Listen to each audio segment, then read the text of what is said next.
क्या आप भी अंग्रेजी में लिखे हुए सेंटेंसेस का हिंदी में ट्रांसलेशन नहीं कर पाते हैं? जब भी आपको इंग्लिश का सेंटेंस पढ़ते हैं तो उसे सोचते हैं कि इसका हिंदी में मीनिंग क्या होगा। आज ये आपकी प्रॉब्लम बिल्कुल दूर हो जाएगी, क्योंकि आज हम करेंगे इंग्लिश के सेंटेंसेस का हिंदी में ट्रांसलेशन। चाहे सेंटेंसेस लॉन्ग हो या शॉर्ट हो, दोनों ही तरीके के हम सेंटेंसेस देखेंगे कि कैसे कैसे ट्रांसलेशन होता है। बहुत सारे अलग अलग तरीके के सेंटेंसेस होते हैं इंग्लिश में। कुछ सेंटेंसेस ऐसे होते हैं जिनमें कोई काम हो रहा हो, सब्जेक्ट कोई काम कर रहा होता है, लेकिन कुछ सेंटेंसेस ऐसे होते हैं जिनमें सब्जेक्ट ही नहीं होता है। तो इन दोनों ही तरीके के सेंटेंसेस को हम देखेंगे। तो चलिए स्टार्ट करते हैं। वीडियो को पूरा देखें, बिल्कुल भी मिस ना करें। आई एम श्योर आपकी ट्रांसलेशन की प्रॉब्लम बिल्कुल दूर हो जाएगी। सीधा चलते हैं सबसे पहले सेंटेंस पर। सबसे पहला सेंटेंस है the people of India are poor in education area. यहाँ पर सबसे पहले हम सब्जेक्ट को देखेंगे। किसी भी सेंटेंस का ट्रांसलेशन करने से पहले हम सबसे पहले सब्जेक्ट को देखते हैं। सब्जेक्ट यहाँ पर हमें क्या दिख रहा है? द पीपल ऑफ इंडिया, यानी कि यहाँ पर किसके बारे में बात हो रही है? इंडिया यानी कि भारत, पीपल यानी कि लोग, भारत के लोग। ये क्या हो गया? सब्जेक्ट। आर है यहाँ पर हेल्पिंग वर्ब। हेल्पिंग वर्ब किसी भी सेंटेंस के एंड में आती है, तो इसे हम सबसे पहले एंड में रख देंगे। आर का मतलब है भी होता है भी होता है। सब्जेक्ट के बाद हम सीधा सेंटेंस के एंड पर जाते हैं, जो कि है एजुकेशन एरिया। एजुकेशन एरिया यानी कि एजुकेशन का मतलब हो गया शिक्षा, एरिया यानी कि क्षेत्र, शिक्षा क्षेत्र। इन एजुकेशन एरिया, इनका मतलब होता है में, शिक्षा क्षेत्र में। पुअर यानी कि गरीब। अब हम आएंगे आर पर। जब हम सेंटेंस के एंड से ट्रांसलेट करते हैं तो हम सीधा जाके रुकते हैं हेल्पिंग वर्ब पर। तो ये क्या बन गया? भारत के लोग शिक्षा क्षेत्र में गरीब हैं। तो ये हो गया हमारा पूरा सेंटेंस ट्रांसलेट, भारत के लोग शिक्षा क्षेत्र में गरीब हैं। अब हम देखते हैं दूसरे सेंटेंस को। दूसरा सेंटेंस है he has a good memory. Sentence translation के लिए आपको थोड़ी बहुत वोकैबुलरी तो आनी चाहिए, उससे आपका सेंटेंस का ट्रांसलेशन करना थोड़ा सा इजी हो जाता है। जैसे कि मेमोरी का मतलब यहाँ पर क्या है? याददाश्त। ही यहाँ पर सब्जेक्ट है। सब्जेक्ट को सबसे पहले लिखते हैं कोई भी सेंटेंस ट्रांसलेट करने के लिए। सबसे पहले आ गया ही, यानी कि वह आ जाएगा। उसके बाद हम हेल्पिंग वर्ब देखेंगे। हैज है यहाँ पर हेल्पिंग वर्ब, उसका मतलब वो क्या है? ये सेंटेंस के एंड में आएगी। तो हम सब्जेक्ट के बाद सीधा चलते हैं सेंटेंस के एंड वर्ड पर, जो है मेमोरी, याददाश्त। गुड का मतलब होता है अच्छी या अच्छा। सबसे पहले आ जाएगा सब्जेक्ट यानी कि ही, इसका मतलब वह भी होता है, उसका या उसकी भी होता है। तो ये सेंटेंस क्या बन जाएगा? उसकी याददाश्त अच्छी है। He has a good memory. Last से हम सेंटेंस का ट्रांसलेशन करना स्टार्ट करते हैं, उसके बाद बैक और सीधा जाके रुकते हैं हेल्पिंग वर्ब पर।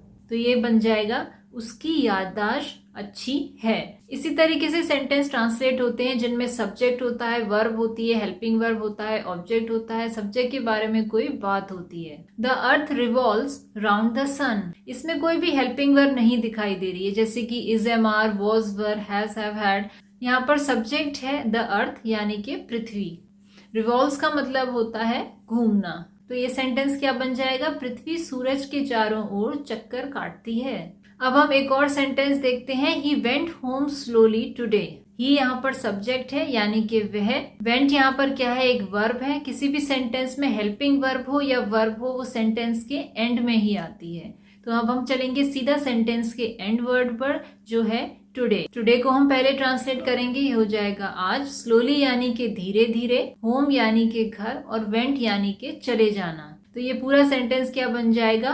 वह आज धीरे धीरे घर गया। इंग्लिश में दोनों तरीके के सेंटेंसेस होते हैं, शॉर्ट भी और लॉन्ग भी। अब हम लेते हैं एक long sentence. Virat will play cricket for India in the ground with Dhoni on Monday. काफी लंबा सेंटेंस है।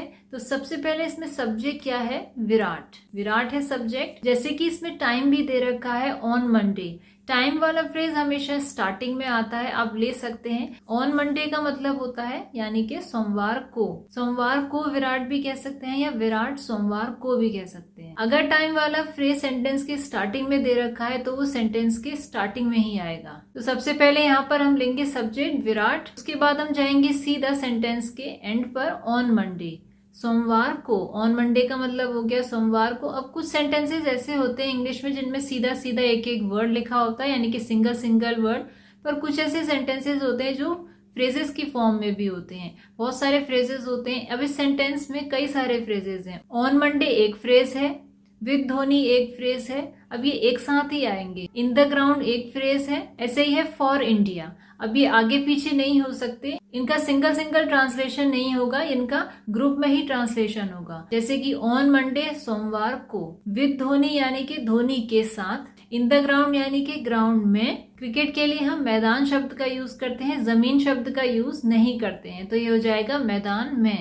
फॉर इंडिया, इंडिया के लिए, फॉर का मतलब होता है के लिए, भारत के लिए, ये हो जाएगा भारत के लिए। प्ले क्रिकेट यानी कि क्रिकेट खेलना। अब आगे क्या लगा हुआ है, विल। विल है हमारी हेल्पिंग वर्ब जो सबसे एंड में आएगी सेंटेंस की। विल क्या बता रहा है, गागेगी, तो ये क्या बन जाएगा, खेलेगा। विल किसके साथ ऐड होगी, प्ले के साथ। वर्ब के साथ ऐड होगी तो ये बन जाएगा क्रिकेट खेलेगा।